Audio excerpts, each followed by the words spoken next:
Baik, bismillahirrahmanirrahim. Assalamualaikum warahmatullahi wabarakatuh. Jumpa lagi dengan saya di Abil Maiwa Channel. Jadi teman-teman, channel ini merupakan channel pendidikan tempat kita berbagi tentang aplikasi pendidikan, Microsoft Office, serta tips dan trik komputer. Jadi pada video kali ini teman-teman ya, kembali lagi admin akan mencoba mengupdate informasi terbaru seputar perkembangan P3K Guru formasi tahun 2023. Yang mana yang kami bahas di sini adalah info terbaru dari BKN perihal tes P3K 2023 ya. Apakah menggunakan sistem CAT 2023 dan apakah memang tidak ada tes observasi P3K 2023. Nah, jadi ini tentunya menjadi salah satu informasi yang layak ya untuk teman-teman guru honorer ketahui dan juga para pelamar CPNS dan P3K 2023 ya. Tapi sebelum kita lanjut, bagi rekan-rekan guru yang baru pertama kali menemukan channel ini, jangan lupa tekan tombol subscribe-nya dan aktifkan lonceng notifikasinya agar setiap hari Bapak Ibu bisa dapat update informasi terbaru seputar perkembangan P3K Guru. Baik Bapak Ibu, tanpa berlama-lama lagi kita langsung saja to the point ke informasinya. Di sini dikatakan Bapak Ibu ya, untuk seleksi CPNS 2023 kemudian P3K 2023 itu menggunakan sistem CAT. Nah, bahkan di sini ada satu pernyataan, ada tes observasi. Nah, ada tes observasi di sini katakan BKN berikan informasi. Nah, yang mana kita ketahui bersama di sini untuk seleksi CPNS 2023 dan P3K itu menggunakan sistem CAT atau komputer assist test. Jadi baik P2, P3, P4 kalau guru, kemudian tenaga kesehatan, kemudian tenaga teknis nantinya itu akan mengikuti seleksi P3K ataupun CPNS 2023 itu nantinya akan menggunakan sistem CAT atau komputer assist test ya, atau CAT.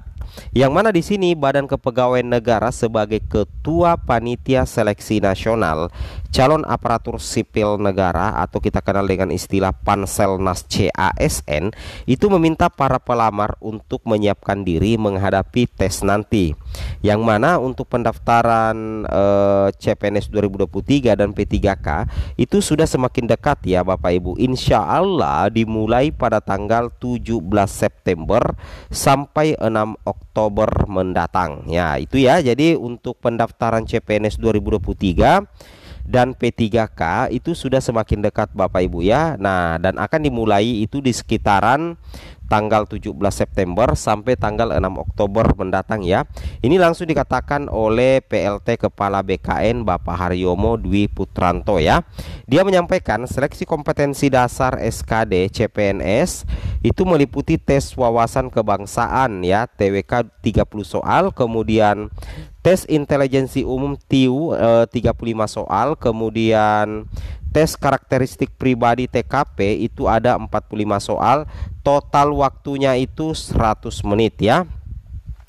Kemudian di sini juga dikatakan seleksi kompetensi bidang SKB CPNS total waktu 90 menit ya.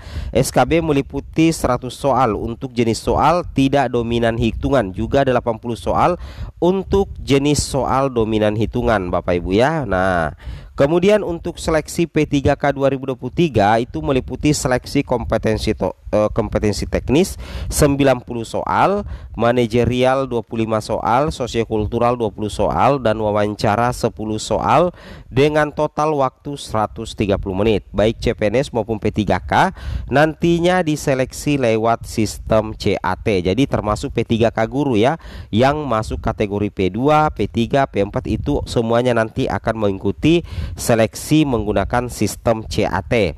Dari penjelasan BKN tersebut, Bapak Ibu perlu ketahui dapat disimpulkan bahwa tidak ada tes observasi. Nah, di sini katakan ya, BKN mengatakan tidak ada tes observasi seperti yang dilakukan pada seleksi P3K Guru 2022.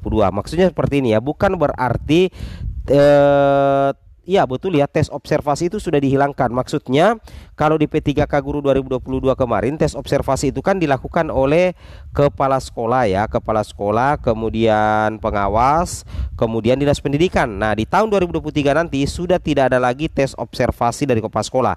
Yang ada mulai P2, P3, P4 itu akan mengikuti seleksi CAT. Tetapi bagi P2 dan P3 nantinya Bapak Ibu, soal CAT-nya itu tetap soal terkait dengan observasi, berbeda dengan soal pelamar umum ya.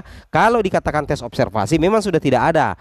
Semuanya nanti menggunakan CAT baik P2, P3 maupun P4 Bapak Ibu. Cuman persoalannya untuk materi soalnya tetap mengadopsi dari soal-soal sesuai dengan tupoksi sebagai seorang guru, khusus P2 dan P3 Bapak Ibu ya, logika seperti itu. Nah, Haryomo menegaskan pegawai pemerintah dengan perjanjian kerja P3K menjadi prioritas kebutuhan seleksi calon ASN tahun ini dengan alokasi sebesar 543.593 dari total formasi 572.496 yang ditetapkan pemerintah melalui Panselnas. Dia juga menghimbau para pelamar segera menyiapkan dokumen-dokumen untuk pendaftaran. Nah, ada 7 dokumen dasar yang perlu disiapkan, yaitu surat lamaran, kartu tanda penduduk, kartu keluarga, ijazah, lalu transkrip nilai, pas foto terbaru, latar belakang merah, dan dokumen lain sesuai dengan ketentuan jenis seleksi dan instansi. Dokumen ini bisa bertambah ya Bapak Ibu sesuai persyaratan dari masing-masing instansi ya, ucap PLT BKN Bapak Haryomo. Sementara kebutuhan pengadaan bagi calon CPNS, calon pegawai negeri sipil, dialokasikan sebesar 28.903 dari total formasi ya. Berdasarkan kebutuhan ASN terdiri dari PNS dan P3K, untuk seleksi CASN tahun ini mekanisme pengadaan ASN 2023 itu ditetapkan sesuai dengan kebutuhan kelompok jabatan Bapak Ibu ya, yakni jabatan fungsional dan jabatan pelaksana Bapak Ibu. Nah, kebutuhan jabatan fungsional ditetapkan sesuai dengan jumlah pegawai yang akan pensiun, seperti itu. Nah, untuk kelompok jabatan pelaksana administrasi, selain disesuaikan dengan proyek pegawai pensiun, juga menyesuaikan kebutuhan SDM yang bisa digantikan dengan proses digitalisasi. Kemudian yang terakhir di sini Bapak Ibu ya, adapun kebutuhan P3K pada seleksi CASN 2023 didominasi tenaga pendidikan dan tenaga kesehatan. Sementara kebutuhan PNS dialokasikan untuk jabatan-jabatan fungsional atau keahlian lainnya sesuai kebutuhan instansi Bapak Ibu ya. Hal ini sejalan dengan target pemerintah memprioritaskan sektor kesehatan dan pendidikan. Terkait pengisian jabatan ASN pada kedua sektor ini, Panselnas melalui BKN juga telah melaksanakan seleksi P3K guru dan formasi tenaga kesehatan tahun 2022 dengan rata-rata kelulusan, yaitu persentase kelulusan P3K guru mencapai 78,5% dan persentase kelulusan P3K tenaga kesehatan 78,6%. Ini data BKN per 3 Agustus 2023. Nah, untuk formasi P3K teknis tahun ini, tahun 2022, Haryomo menyebutkan persentase izin sebelum ada kebijakan reformulasi itu sebesar 44%. Namun dengan adanya kebijakan reformulasi yang ditetapkan Kemenpan RB melalui Kemenpan RB nomor 571 tahun 2023, BKN memperkirakan persentase izin P3K teknis bisa mencapai 69%. Nah, ini tentunya menjadi kabar yang luar biasa ya untuk guru-guru. Semoga bermanfaat. Assalamualaikum warahmatullahi wabarakatuh.